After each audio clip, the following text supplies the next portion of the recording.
रागिनी बहुत ही खूबसूरत थी, जबकि मोहिनी इतनी खूबसूरत नहीं थी।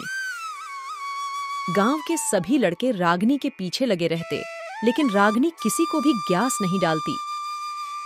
मोहिनी उससे बहुत जलती थी। एक दिन शहर से कुछ लोग गांव में आने व लोग गांव में कुछ तमीराती काम करना चाहते थे।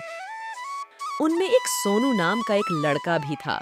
वह बहुत खूबसूरत था। एक दिन जब रागिनी अपनी सहेलियों के साथ जा रही थी, तो सोनू ने उसे देख लिया और वह उसका दीवाना हो गया। उसने ऐसी खूबसूरत लड़की पहले कभी नहीं देखी थी। सोनू रागिनी का पीछा करने लगा।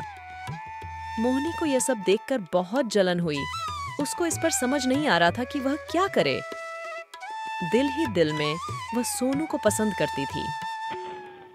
रात को जब रागिनी सो रही थी, तो मोहिनी उसके कमरे में आई और रागिनी के बस्तर को उसने दिए से आग लगा दी। रागिनी बुरी तरह जलने लगी और उसकी मौत हो गई। दरअसल इस रात मोहिनी और रागिनी घर में अकेली थीं। उनके माँ बाप पास के गांव में गए हुए थे। सुबह जब वह वापस आए और सामने रागिनी की लाश पड़ी हुई थी। रागिनी की मौत का सभी को बहुत अफसोस था। रागिनी की माँ उसकी लाश के पास बैठकर बहुत रोई। रागिनी अब एक चुड़ैल बन चुकी थी और वह अपने कातिल की तलाश में थी। उसे मोहिनी पर शक था।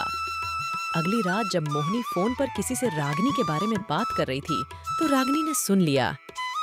वह अचानक उसके सामने आ गई। चुड़ैल को सामने देखकर मोहिनी बहुत डर गई। उसे यकीन हो गया था कि यह रागिनी ही है और उसे अब सब पता चल गया है। वह रागिनी से रहम की भिगी मांगने लगी, लेकिन रागिनी अब उसे कहाँ छोड़ने वाली थी। उसने मोहिनी को मार डाला और अपना बदला पूरा किया।